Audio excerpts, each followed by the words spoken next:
today. I know you're speaking tonight to a group of people. Right. I'm here on this campus to share my story, the Lily Ledbetter story, with the students tonight, and hopefully a lot of the instructors and professors, simply because it's not that I'm an important person.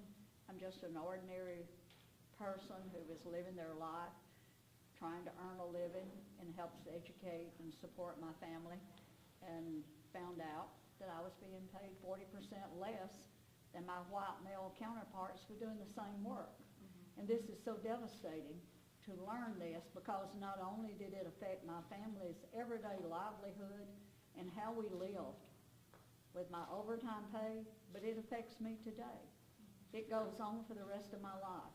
And what happened to me and my family, I do not want to happen to another American family, because it's like what President Obama said when he signed that bill. This is a family affair. It belongs to everybody in the family. And it also belongs to the communities and the state and the nation. As you've traveled across the country speaking on this issue, have you encountered people who've told you their stories?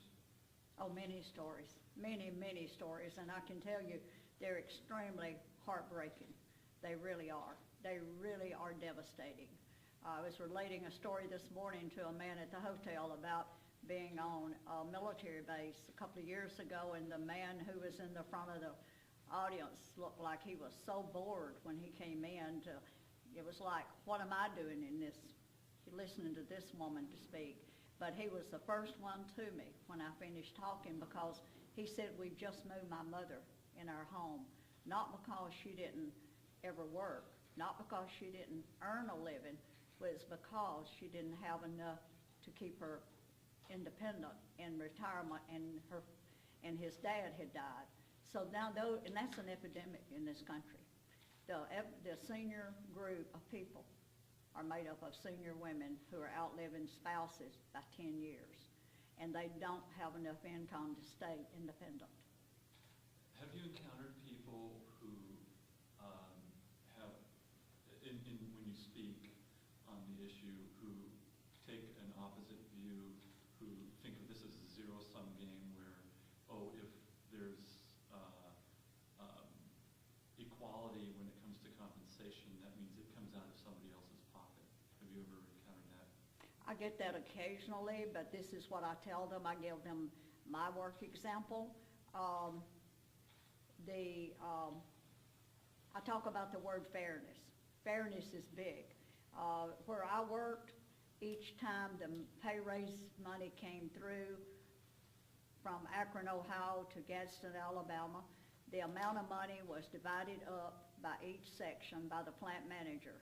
My boss was given a pot of money, and my boss could divide it out according to the way he saw fit, which should have been fair. It should have been based on our performance and our records, was what they called it, pay for performance. But it didn't matter. He gave the money out according to the favorites, so to speak, or what I call the good old boys club. And some of us did not get what we were due. Even some others didn't get what they were entitled to. But it would not have cost anyone any money other than one of those poorer performers, because he had X number of dollars to divide up. Now, do you take all of the money and give it to one person or two people or three people, or do you allot it so much percentage according to the way it should be? There should be a method to do it, but I get that very seldom, very, very seldom. In fact, I had one question back in '08. The person on the radio asked me, didn't it cause jobs to go out of the country? Well, definitely not. No.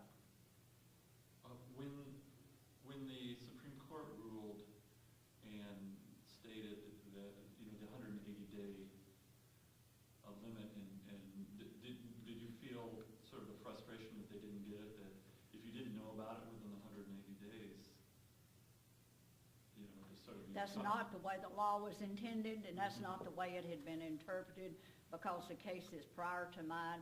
In fact, you have to think about Congress never intended for a law to be the first 180 days. And that was one of the reasons there were so many people across this nation, from coast to coast, north to south. They came out in support of the Ledbetter bill simply because this was not even common sense, much less the law, because that meant that a person getting a job would have the first 180 days on the job to file a charge, because that might be when that discriminatory pay was set, when they hired in. So that would mean they'd have the first 180 days. That's not what Congress meant when they made that law. And the cases before mine had always been just like it is back today on paycheck accrual. If you're still getting a check, it starts a new accounting period. And you're exactly right. It didn't make sense. That's what Justice Ginsburg said. They don't get it. They don't understand.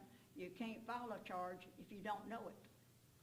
When, speaking of Ruth Bader Ginsburg, when the decision was read and she took that extraordinary step of reading her dissent, how did that impact you?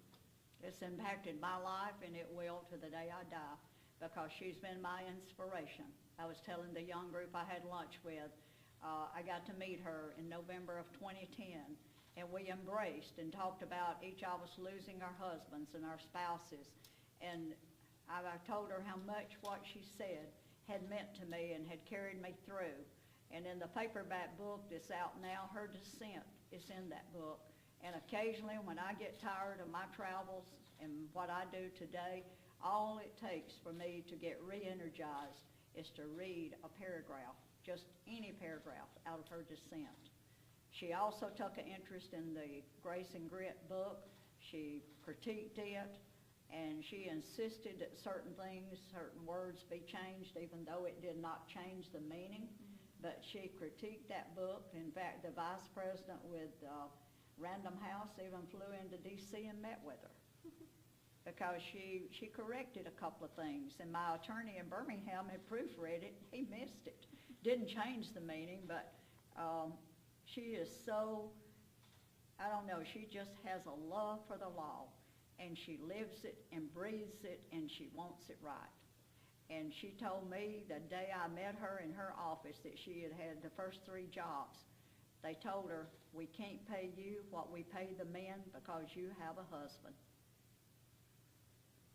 And she had tears run out of her eyes talking about that. She still felt that, and she understood what it's like for Lily Ledbetter to have worked those years. And I'm just the tip of the iceberg. There's so many people out there working in the same situation, and they can't do anything about it. Have you heard, now that the act is in place, have you been hearing as you traveled stories from people about how the act has had a positive influence? I tell you what really excites me is to get in a taxi cab in New York City or Washington, D.C., and these people, they recognize me. And one cab driver said, in D.C., he said, you're the Ledbetter. He said, you're the act. I said, yes, sir.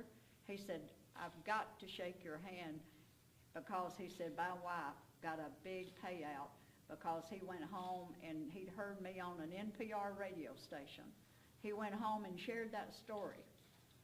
And when she heard it, she went to the Equal Employment and filed a charge, and her employer settled with her immediately, and she got a big payout because they were so wrong in what they were doing.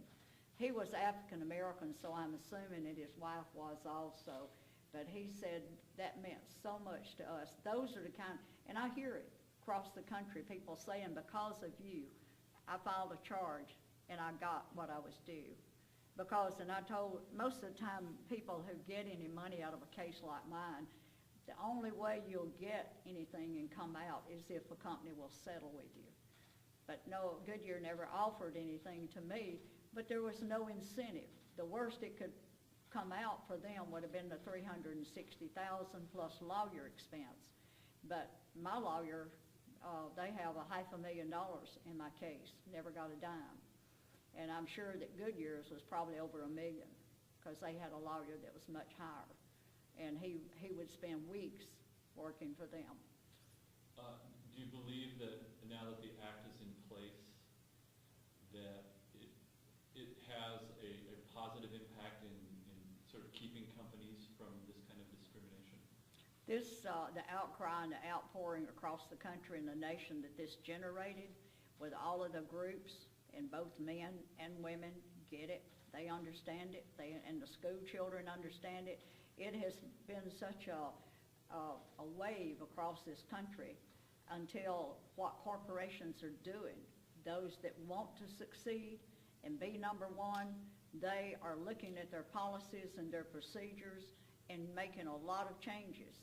And when I get invited to a group of their top managers to speak, I try to reach far enough on my back to give myself a big pat on the back, simply because I'm the one who sued a corporation. But they want me to come and talk to their people about my case and what it meant. And I've heard these people tell their people then, we're going to be number one in our service industry. I heard one in New York a couple of years ago. He told their people, we're going to be number one with our product around the world, and we'll do it by men and women working together and supporting each other. And they have figured out to do this. They hand recruit and select the best people, both men, both women, and they're working together. And they've got their team understanding that they do have to work together.